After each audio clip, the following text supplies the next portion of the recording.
कि वो आपको आज तड़के सवेरे से हुई घटनाओं से अवगत कराएं। Colonel Qureshi. Thank you sir. नमस्कार।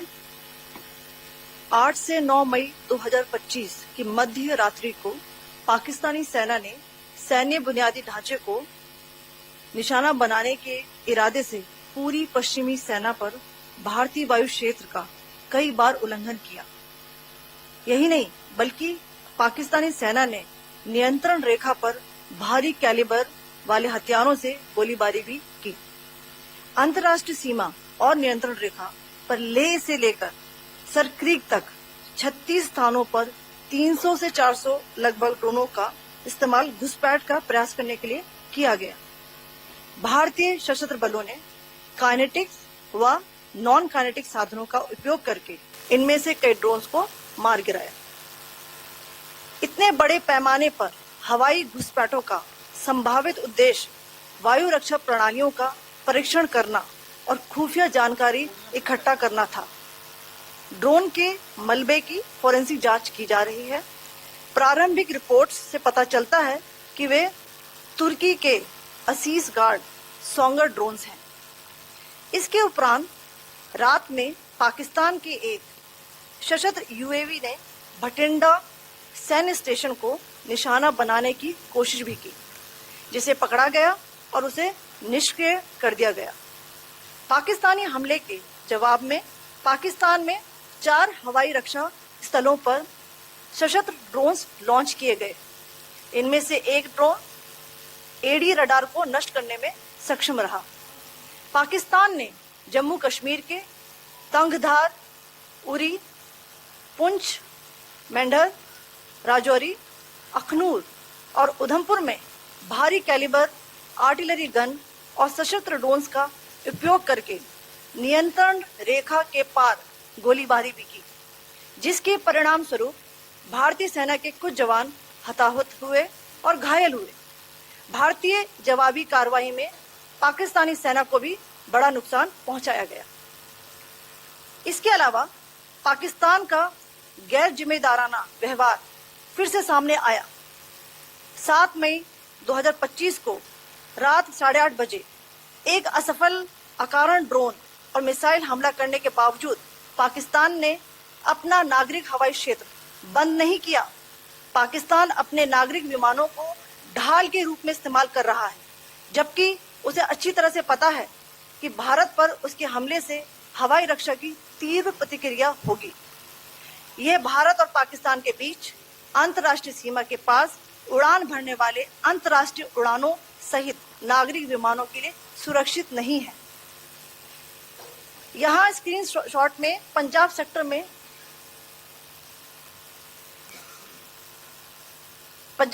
में हाई एयर डिफेंस अलर्ट स्थिति के दौरान एप्लीकेशन फ्लाइट रडार 24 का डेटा दिखाया गया है। जैसा कि आप देख रहे हैं यहाँ पर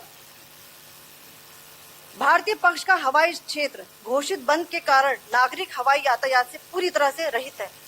कराची और लाहौर के बीच के हवाई अड्डे मार्ग पर नागरिक एयरलाइंस उड़ान भर रही है। हाई अलर्ट किया गया है विमान फ्लाइनेस एविएशन का एयरबस 320, जैसा कि आप यहाँ देख रहे हैं, जो कि शाम को 5:50 बजे दमम से शुरू हुआ और रात को 9:10 बजे लाहौर में उतरा। ये सारा डिटेल्स आप यहाँ देख रहे हैं। ये डिटेल्स यहाँ लिखा हुआ है। Can you see this?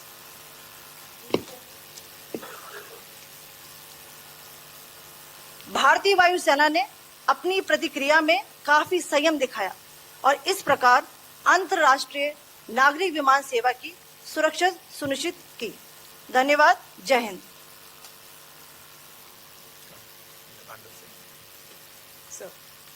Good afternoon to you all. On the intervening night of 8th-9th May 2025, Pakistan military carry out multiple violations of Indian airspace along the entire western border with an intent to target military infrastructure.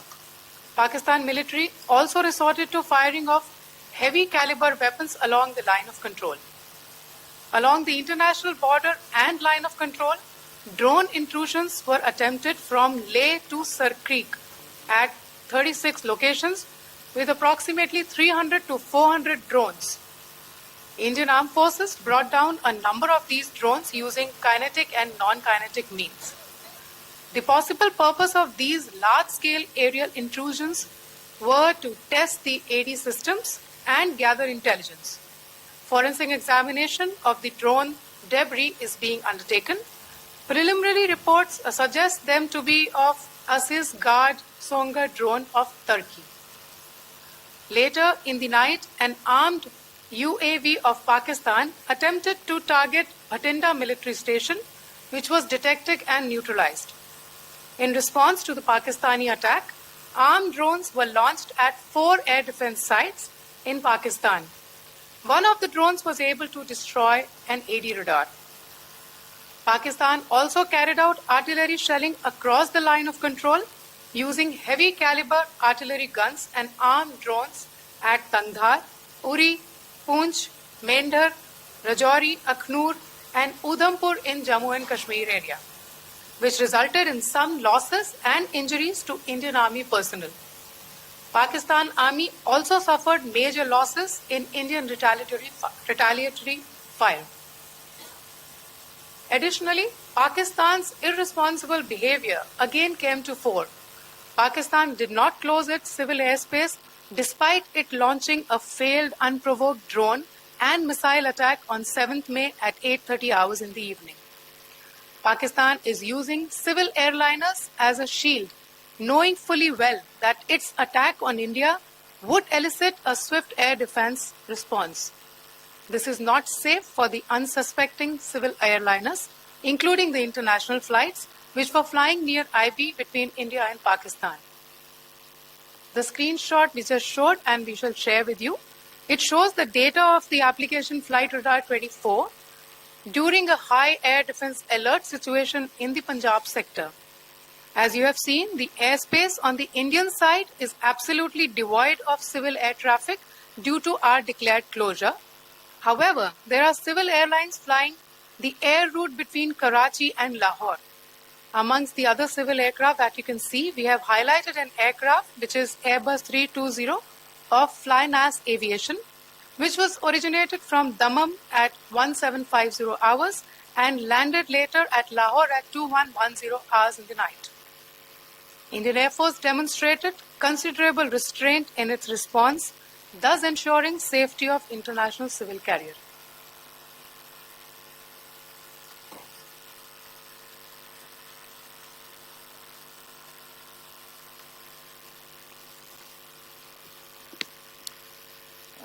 Thank you, Colonel Qureshi, Wing Commander Singh. I have just a few points to share in addition.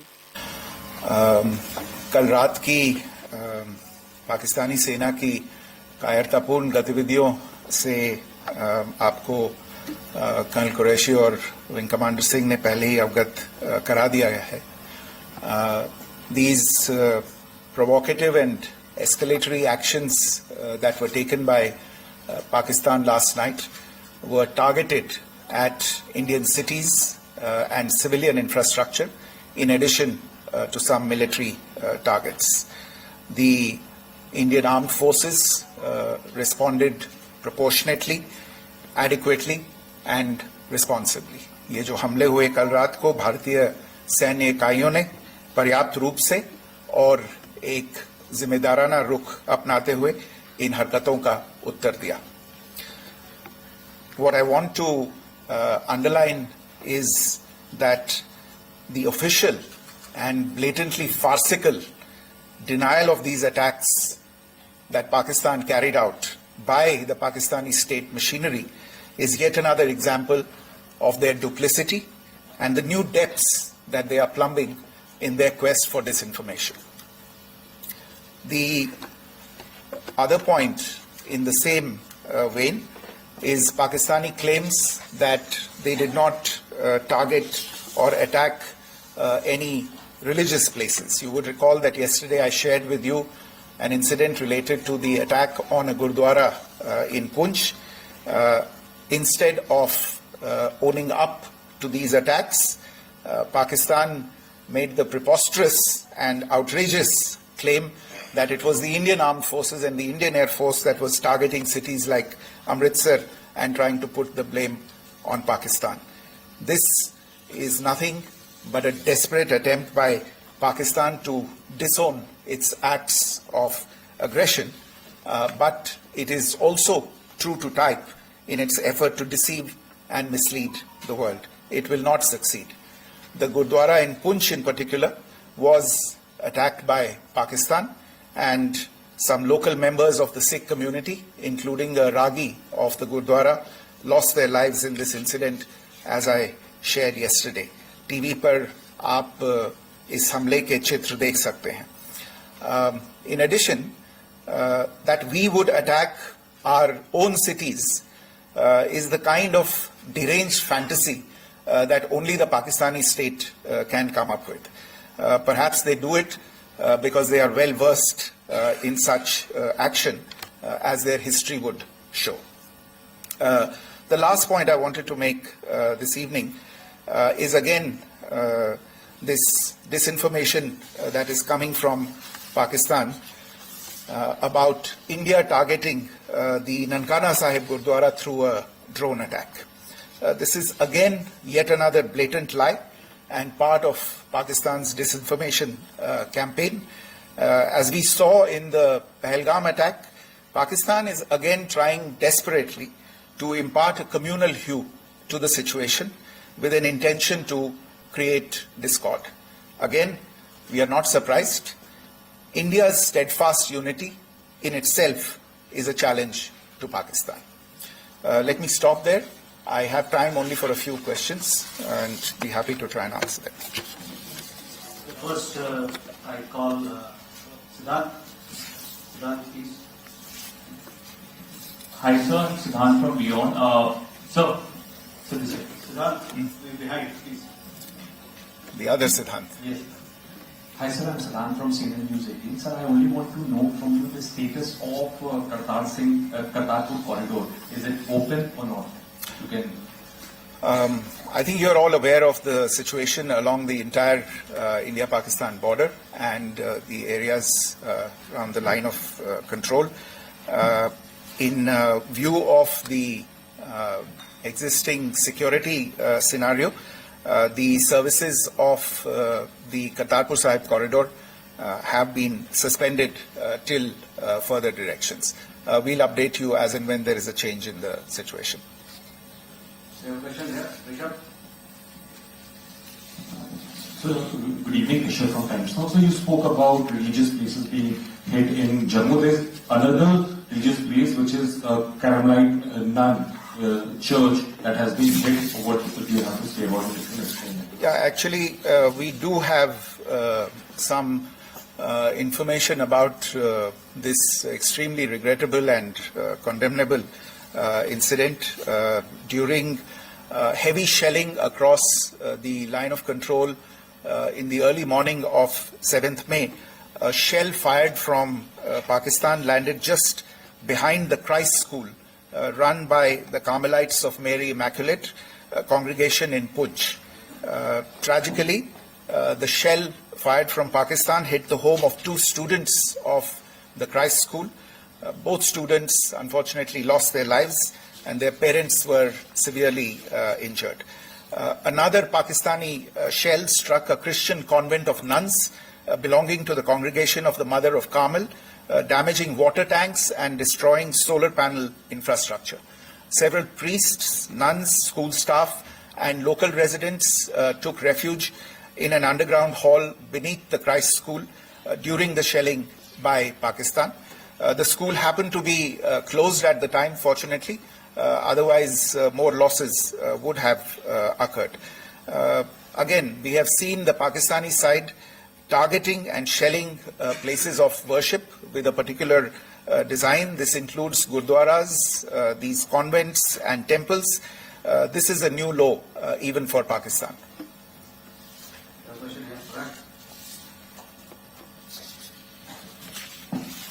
Sir, Pranay Upadhyay, Amar Jhansi.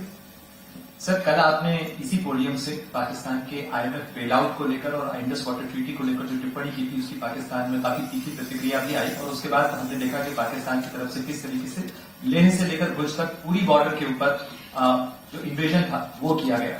मौजूदा situation के अंदर पाकिस्तान के bailout package को लेकर और पाकिस्तान के attempts को लेकर आपका क्या असेसमेंट है? और दूसरा ये भी जानना चाहेंगे कि पाकिस्तान की तरफ से ये जो अटेम्प्ट किया गया था उसका भारत ने अभी तक उस तरीके का कोई जवाब नहीं दिया गया है, तो क्या भारत इसका जवाब देगा जो कार्रवाई हुई है बीते 24 घंटों में? देखिए प्रणय, जहां तक इंडस वाटर्स ट्रीटी का सवाल है, मैंने कल विस्तार से उसके बारे में इसकी चर्चा की है। Indus waters treaty is in abeyance and as such I have nothing further to add to the decision that was announced by the cabinet committee on security. जहां तक IMF bailout का सवाल है, आपको ज्ञान होगा कि IMF की आज मीटिंग हो रही है। हम वहां पे अपना पक्ष रखेंगे और जो हमारा मत है इन चीजों को लेके वहां पे साझा करेंगे दूसरे मेंबर्स के साथ। ये बोर्ड पे निर्भर है कि वहां पे क्या निर्णय होता है। और जहां तक जो कार्रवाई हुई है उसका जवाब देने का जो आपने जो प्रश्न उठाया है, जो आज ब्रीफिंग हुई है, जो आपको सूचना मिली है, मैंने भी कहा है कि जो आज सवेरे तड़के सवेरे जो गतिविधियां हुई, भारत ने उनका एक जिम्मेदाराना पूर्ण तरीके से और एक पर्याप्त तरीके से उसका जवाब दे दिया है। सिद्धांत। Hi sir, Siddhant from Beyond. Sir, the External Affairs Minister has spoken to many of his counterparts around the world. Yesterday he spoke to the US Secretary of State Marco Rubio. So what were the key areas of conversations during that call? Yes, the minister had a conversation with the US Secretary of State. As you can imagine, the focus of discussions was the terrorist attack in Pahalgam and the response that India mounted after that on the 7th of May. The Secretary of State shared his thoughts on these developments with the minister. The minister deeply appreciated the US's commitment to work with India in the fight against terrorism, and he also underlined the targeted measures that India had taken in connection with Ops Sindoor. The minister also underlined that India would firmly counter any attempts at escalation from there. But in follow-up to that, as you are aware, there have been a number of other conversations. The minister had a conversation with the UK Foreign Secretary, David Lammy, today. There too, the discussion centered around countering terrorism, for which there must be zero tolerance. And I understand just a short while ago, the External Affairs Minister has also spoken to the Foreign Minister of Norway, Espen Barth Eide, which was also focused on recent developments stemming from the terrorist act in Pahalgam. One last question, Sudeep. Sir, Foreign Secretary, thank you for doing this. Shri Ranjan from Bloomberg. Foreign Secretary, India had struck Bahawalpur the other day, which is also connected with the murder of one of our journalists, Daniel Pearl. If you could give us an understanding of what exactly are the reports that you're getting. You're right. Bahawalpur is the headquarters of the Jaish-e-Mohammed terrorist group that is proscribed by the United Nations. Its leader, Maulana Masood Azhar, is a proscribed individual. It is, you brought up the connection with the tragic death or killing of Daniel Pearl of the Wall Street Journal. The Jaish-e-Mohammed was in some way directly or indirectly responsible for the death of Daniel Pearl. But the real connection is through Ahmed Omar Saeed Sheikh, the British Pakistani jihadi who was held in India, but was finally released in 2000, and he was the person who lured Daniel Pearl to his eventually leading to his murder. So these are all obviously connected figures, connected individuals, connected institutions, and the attack on Bahawalpur, on that facility of the Jaish-e-Mohammed in Bahawalpur, is, I would imagine, a fitting part of this unfortunate incident. Thank you all. Thank you, sir. With that, we come to the closure of this press briefing. Thank you very much.